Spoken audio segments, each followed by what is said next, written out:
وہ کچھ لمحوں تک سوچتے رہے اور پھر گھبرا کر بولے، ٹھیک ہے، میں ٹیڑھی انگلیاں استعمال کروں گا۔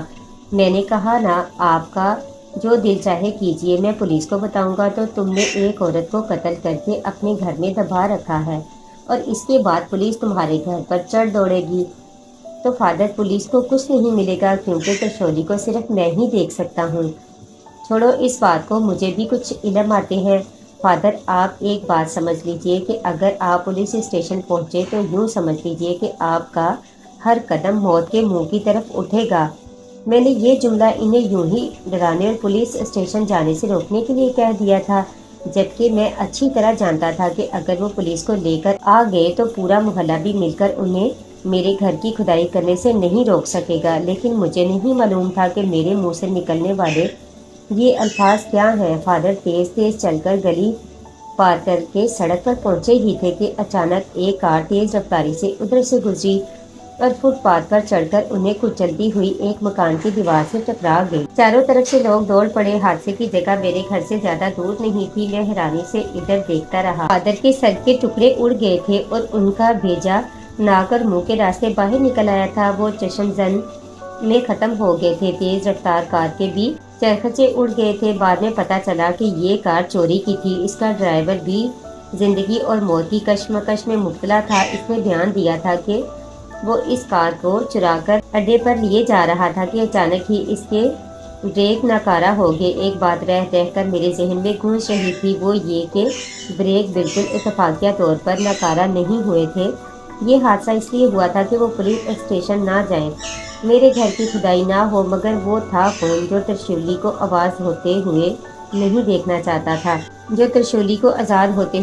دیکھنا چاہتا تھا؟ وہ کون تھا جس نے گڑھے کے بدصورت نشان کو ٹائلوں کے خوبصورت ڈیزائن میں تبدیل کر دیا تھا؟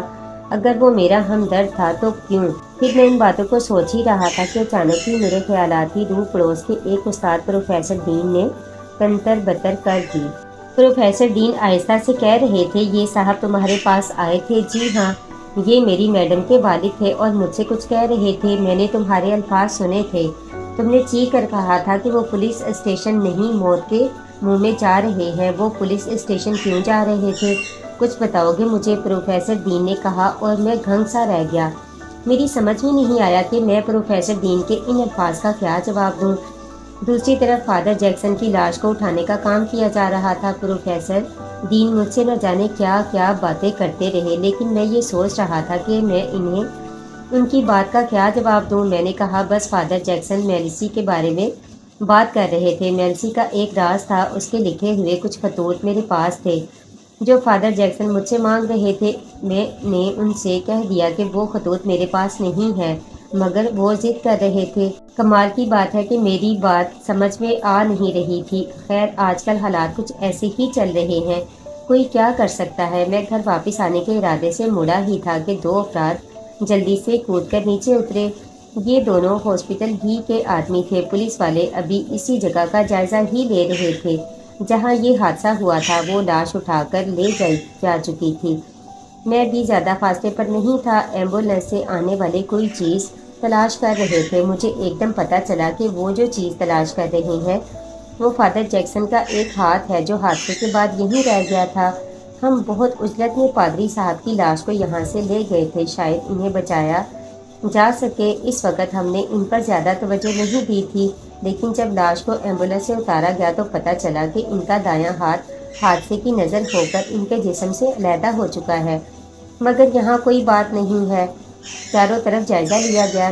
میں سکتے کے عالم میں یہ بات سن رہا تھا اور مجھے بہت سی باتیں یاد آ رہی تھی۔ ٹیکسلا کے میوزیم میں سکندر اعظم کے حکم پر ترشولی کا ایک ہاتھ کاٹا گیا تھا۔ میری بہن رخسانہ کا بھی ایک ہاتھ ہی غائب کیا گیا تھا اور اب فادر جیکسن کا بھی ایک ہی ہاتھ غائب ہوا تھا اور اسے تلاش کرتے رہے اور مسئلہ جوں کا توں رہا۔ ساری باتیں ختم ہو گئی تھی اور میں اس ہاتھ کے بارے میں سوچ رہا تھا۔ پروفیسر ڈین جھگی آدمی تھے، انہوں نے پولیس کو بھی وہ بیان دے ڈالا اور پولیس والے میرے پاس پہنچ گئے۔ میں نے انہیں بھی وہی بے ترتیب کہانی سنائی تھی اور اس پر انہوں نے مجھ سے درخواست کی کہ میں اپنا بیان دے دوں۔ میرے گھر کے لوگ تو ویسے ہی پریشان تھے، اس واقعے سے مزید پریشان ہو گئے، لیکن پولیس کو بیان دینے کے لیے مجھے पुलिस स्टेशन जाना पड़ा था। प्रोफेसर डीन भी अजाब इलाही थे। वो खुद ब खुद पुलिस स्टेशन पहुंच गए थे और उन्होंने मेरे बारे में अपना बयान दे दिया था। ये अलग बात है कि पुलिस वालों ने मेरी उम्र को सामने रखते हुए मुझसे कोई ख़ास बात नहीं पूछी थी। बहरहाल चूँकि मेलिसी हमारे स्कूल की मैडम थी, मुझसे ख़ास तौर से नूरीन ने फरमाइश की थी कि उसके फादर की आखिरी रसूमात में शिरकत के लिए हमें उनके घर जाना होगा।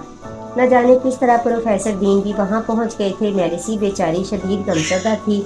उसका चेहरा रो रो कर सूज गया था। उसे इसका मंगेतर संभाले हुए था। फादर की आखिरी रसूमात की तैयारियां हो रही थी। जब फादर जैक्सन के आखिरी दीदार के लिए लोगों को तलब किया गया तो मैं भी वहां पहुंच गया। मैंने फादर जैक्सन को देखा। उनका चेहरा तो भुरता बन गया था। मैंने खास तौर से उनके कटे हुए बाजू वाले हिस्से को देखा। ये हाथ किसी हादसे का शिकार नहीं हुआ था, बल्कि इस तरह उनका कंधा नजर आ रहा था।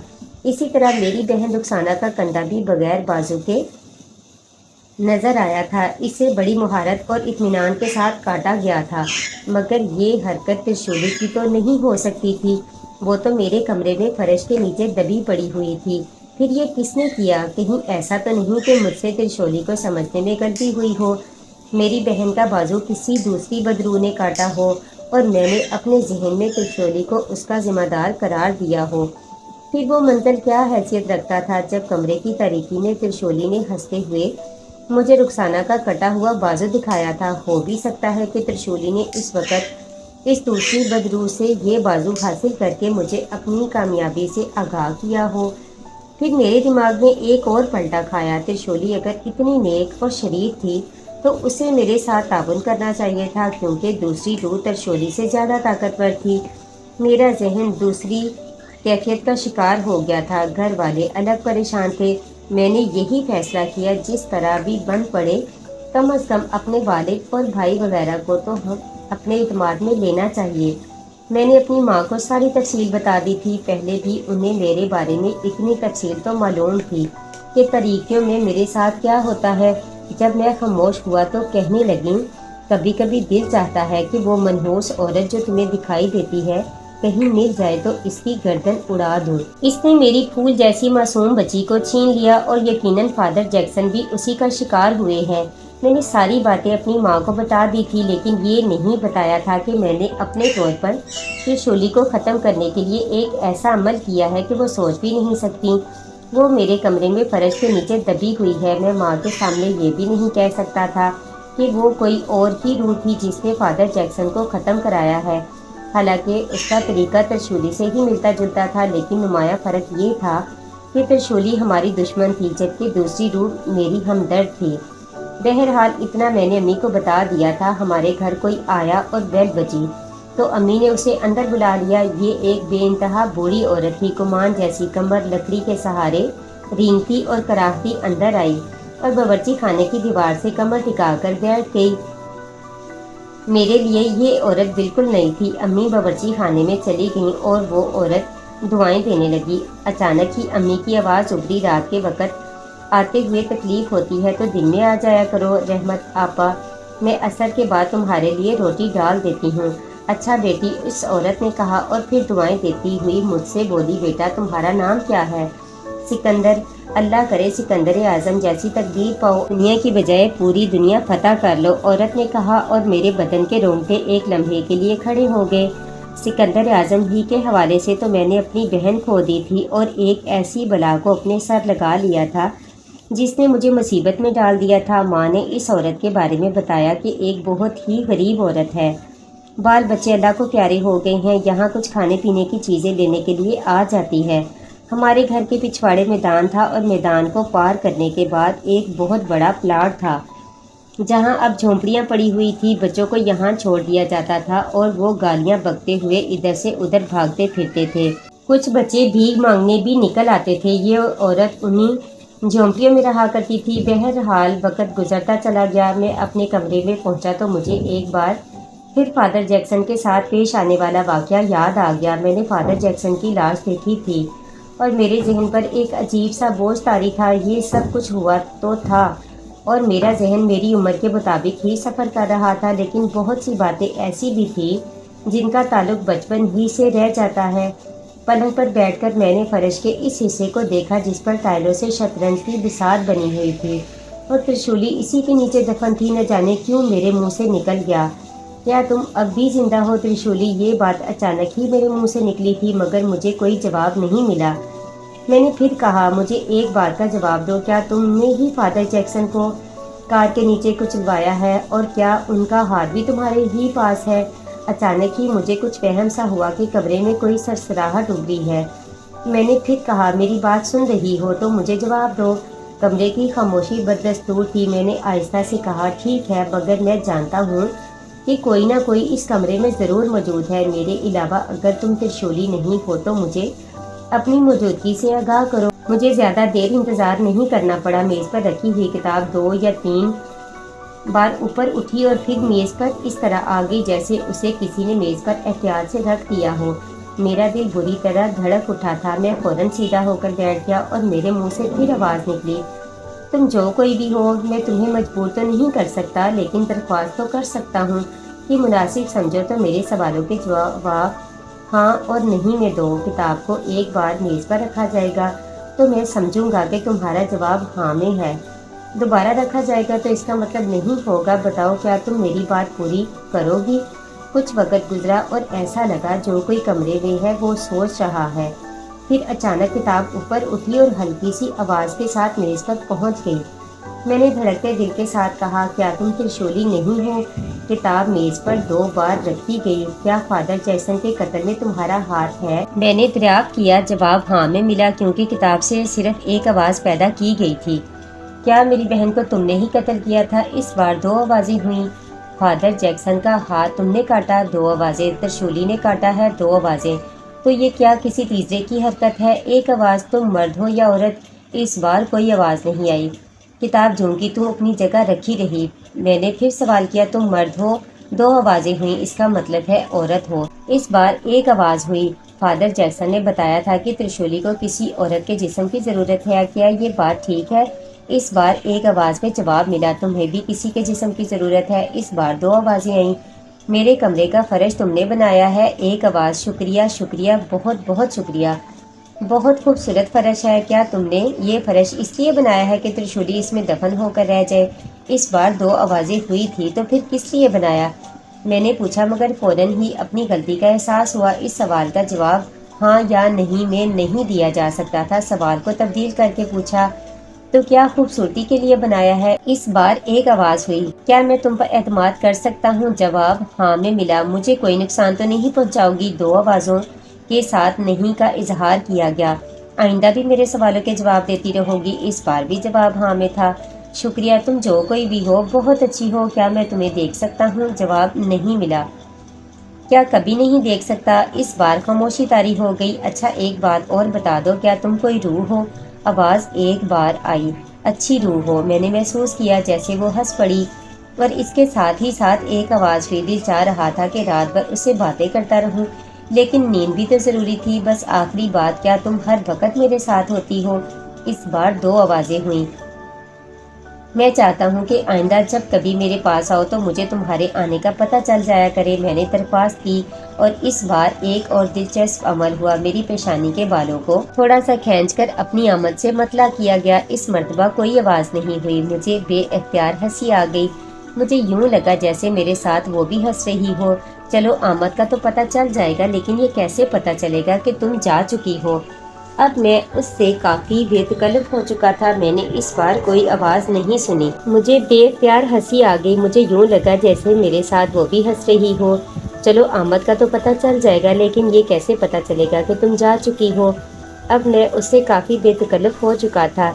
मैंने इस बार कोई आवाज़ नहीं सुनी, लेकिन मैंने महसूस किया कि वो मेरे सवाल पर खिलखिलाकर हंसी हो।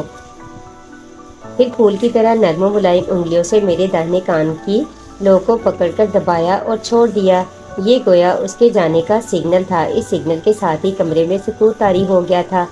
मैं समझ गया कि वो चली गई है। न जाने क्यों मेरे दिल पर एक उदासी सी तारी हो गई थी। मुझे पता चल गया था कि वो कमरे में नहीं है। फिर भी मैंने कहा, अगर तुम मौजूद हो तो मेज़ पर रखी हुई किताब से एक बार फिर आवाज़ पैदा करो, जैसे अभी करती रही हो। इस बार कोई आवाज़ नहीं हुई और किताब अपनी जगह यूं ही पड़ी रही।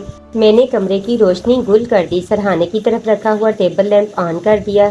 اس کی روشنی میں لیٹ کر میں نے ایک کتاب اٹھا لی اور اسے پڑھنے لگا۔ بڑی عجیب سی کتاب اور بڑا عجیب سا دل میں احساس تھا۔ اس میں خوشی کی ایک لہر بھی تھی اور ایک انوکھا سا میٹھا میٹھا تاثر تھا۔ پھر میں نے خواب میں اپنے آپ کو محب اور خوفناک انسانوں میں گھرے ہوئے پایا، جن کے جسم تو انسانوں جیسے تھے لیکن چہرے استوں، چمگادڑوں، چھپکلیوں اور چونٹیوں کی طرح تھے۔ یوں لگتا تھا جیسے ان جانوروں کے چہروں کو لارج کر کے ان انسانوں کے جسموں پر لگا دیا گیا ہو۔ چھپکلی جیسے چہروں والے دو انسان تو ایسے تھے جو بار بار اپنی زبان باہر نکال کر مجھے کیڑے یا گونگے کی طرح ہڑپ کر جانا چاہتے تھے۔ میں ڈر کر ہر بار ان کے ارادے کو بام کر پیچھے ہٹ جاتا تھا۔ اچانک کسی طرف سے نورین نمودار ہوئی۔ اس کا پورا بدن دہکتے ہوئے انگاروں سے بنا ہوا معلوم ہوتا تھا، لیکن حیرت کی بات یہ تھی کہ اس کے جسم کی حرارت کا اثر اس کے لباس پر نہیں ہو رہا تھا۔ نورین کو دیکھتے ہی یہ دوسری مخلوق پیچھے ہٹ گئی۔ میں نے جلدی سے دوڑ کر نورین کا ہاتھ پکڑ لیا۔ ہاتھ پکڑتے ہی مجھے یوں لگا جیسے میرے ہاتھوں میں تپتا ہوا لوہا آ گیا ہو۔ بے اختیار ہی میرے حلق سے چیخ نکل گئی اور اس چیخ کے ساتھ ہی میری آنکھ کھل گئی۔ قریب ہی مسجد سے اذان کی آواز آ رہی تھی۔ میرا جسم پسینے سے بھیگا ہوا تھا۔ اٹھتے ہی سب سے پہلے میں نے اپنے ہاتھ کو دیکھا جو نہ جلا تھا نہ جھلسا تھا، پھر بھی اس میں آگ سی بھری تھی۔ میری حالت کافی خراب ہو گئی تھی۔ خواب کا منظر آنکھوں میں گھوم رہا تھا۔ پھر میں ہمت کر کے اٹھا تو ابا جی مسجد جا رہے تھے اور امی نلکے پر وضو کر رہی تھی۔ میں نے غسل کیا، نماز ادا کی، مکمل طور پر سکون پھر بھی نصیب نہیں ہوا۔ بہرحال اس کے بعد میں نے اپنے طور پر اپنے آپ کو سنبھالا اور آج میں پوری ہمت اور اعتماد کے ساتھ اسکول گیا تھا۔ ہمارے اسکول میں 8ویں کلاس میں لڑکیاں بڑی ہو جاتی ہیں، لڑکے چھوٹے رہ جاتے ہیں، اور اس کے ساتھ ہی لڑکے اور لڑکیوں کے سیکشن الگ کر دیے جاتے ہیں۔ لڑکیوں کو لڑکوں کے سیکشن کی طرف جانے کی اجازت نہیں ہوتی۔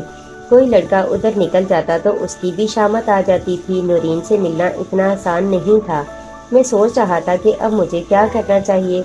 نورین سے اس بارے میں بات چیت بھی کرنا چاہتا تھا۔ تیسرے پہر میں نورین کے گھر پہنچا اور اس سے کہا کہ میں نے خاطر سائنس اور کامرس کا گروپ نظر انداز کر دیا ہے، بس نورین سے ملنا چاہتا تھا، کیونکہ گزشتہ رات والا خواب میرے ذہن پر صبح سے مسلط تھا، لیکن اس وقت نہ جانے کیوں میرے ذہن میں وہ خواب نہیں تھا۔ میں نے کسی تجربے کو کرنے کے لیے ڈرتے ڈرتے اپنا ہاتھ اس کی کلائی پر رکھا تو نورین حیرت سے میری طرف دیکھنے لگی۔ کیا ہوا؟ کیا بات ہے نورین؟ میں نے رات کو عجیب سا خواب دیکھا تھا۔ میں نے نورین کو اپنا پورا خواب سنایا اور نورین دھنگ رہ گئی۔ اس کا پورا چہرہ سرخ ہو گیا تھا اور آنکھیں ایک عجیب سے حجاب کے باعث نیچے جھک گئی تھی۔ میں اس وقت تمہیں چھو کر یہی دیکھ رہا تھا۔ میں سوچ رہا تھا کہ وہ میری اس حرکت پر ہنسے گی یا خلاف توقع اس نے دھیمی آواز میں کہا۔ پھر کیا محسوس کیا تم نے؟ کچھ بھی نہیں، بالکل عام سی بات ہے۔ میں نے پھر اس کا ہاتھ پکڑ لیا اور اسے بہت آہستگی سے اپنا ہاتھ چھڑا لیا۔ مگر تمہارے اس طرح چھونے سے میں جل بن کر خاک ہو جاؤں گی کیا؟ میں نے حیرت سے کہا اور وہ ایک دم چونک پڑی۔ پھر اس نے کہا فضول چیزیں پڑھو گے تو ایسا ہی ہوگا۔ مجھے صاف محسوس ہو گیا کہ اس نے بات کو ٹالنے کی کوشش کی ہے۔ بہرحال وقت گزر گیا، بات آئی گئی ہو گئی، ہم دوسرے موضوعات پر باتیں کرنے لگے۔ میرے چھوٹے ماموں نے جو یونیورسٹی میں پڑھتے تھے اس لڑکی کو دیکھ کر جس کا رشتہ نورین کی امی ہمارے گھر لے کر آئی تھی رضامندی کا اظہار کر دیا، اور نورین کی امی نے چٹ منگنی پر بیاہ والی بات کرنے کے لیے 1-2 دن میں ہمارے ہاں آنے کا وعدہ کیا۔ اچانک ہی نورین بولی تمہارے کمرے کا کیا حال ہے؟ جس حال میں تم چھوڑ کر گئی تھی اسی حال میں ہے، میں آؤں گی، ویسے تم اسے بہت گندا رکھتے ہو۔ نہیں نورین، میرا کمرہ تو چمکتا رہتا ہے۔ اچھا میں آ کر دیکھوں گی۔ بہرحال میں نے یہ بات ایسے ہی کہہ دی تھی۔ ہمارے گھر کا ایک اصول تھا کہ اپنے اپنے کمروں کو خود ہی صاف کرنا پڑتا تھا۔ اس دن میرا کمرہ صاف شفاف کر دیا گیا تھا۔ میرے ذہن میں تھا کہ نورین نے ایسا کیا تھا، لیکن نہ جانے کیوں مجھے یہ احساس ہو رہا تھا کہ اس دن کا کام نورین کا نہیں ہے۔ بہرحال یہ کوئی ایسی بات نہیں تھی جس پر غور کیا جائے۔ اس دن بھی میں خیالات میں ڈوبا لیٹا ہوا تھا کہ کسی نے بڑے پیار سے میری پیشانی کے بالوں کو ہلکا سا جھٹکا دیا اور میں تکیے کا سہارا لے کر بیٹھ گیا۔ اس دوران مختلف اوقات میں میری ملاقات اس روح سے ہوا کرتی تھی، وہ مجھے بہت اچھی لگنے لگی تھی۔ نظروں کے سامنے آئے بغیر اس نے مجھ پر بے شمار احسانات کیے تھے۔ فرش کو پختہ کر کے ترشولی کی भयानक शक्ल से निजात दिलाई थी। कमरे को भी वो पाबंदी से साफ करती रहती थी और फादर जैक्सन को उसने मेरे रास्ते से हटा दिया था, जो त्रिशैली को आज़ाद करने और मुझे तबाह करने पर तुला हुआ था। ये सारी बातें बाद में मैंने उससे की थी। बहरहाल इस वक्त मैंने उससे कहा, आज मैं बहुत उदास हूँ, लेकिन तुम क्या जानो कि उदासी क्या होती है। कोई जवाब नहीं मिला। असल में बहुत सी चीज़ें ऐसी होती हैं जिनका इजहार इंसान किसी से नहीं कर सकता। अगर हमारे पास कुछ पैसे आ जाए तो हमारे हालात बेहतर हो जाते हैं। थोड़ी सी सरसराहट हुई, जैसे वो बोलना चाहती हो। मैंने फिर कहा, एक बात बताऊं, अगर तुम मेरी गुर्बत दूर कर सकती हो तो मुझे बताओ। मैं अगर तुमसे कुछ मांगूं तो अचानक ही किताब अपनी जगह से हवा में बुलंद हुई और आवाज़ के साथ दोबारा अपनी जगह पर गिर गई। उसने हाँ में जवाब दिया था। खुशी के मारे मेरे हाथ पांव फूल गए थे। मेरे जहन में भी यह बात नहीं आई थी कि इसके जरिए दौलत भी कमाई जा सकती है। मेरे दिल में खुशी की लहर दौड़ गई। तो फिर लाओ, मुझे 5,000 रुपये दो, मैंने कहा, और कोई ठंडी सी चीज़ मेरे कान की लौ से मस हुई और इसके बाद मुकम्मल तौर पर खामोशी तारी हो गई। अचानक ही मुझे एहसास हुआ कि वो वहाँ से चली गई है। मैंने जल्दी से कहा, अरे अरे, मैं तो मजाक कर रहा था।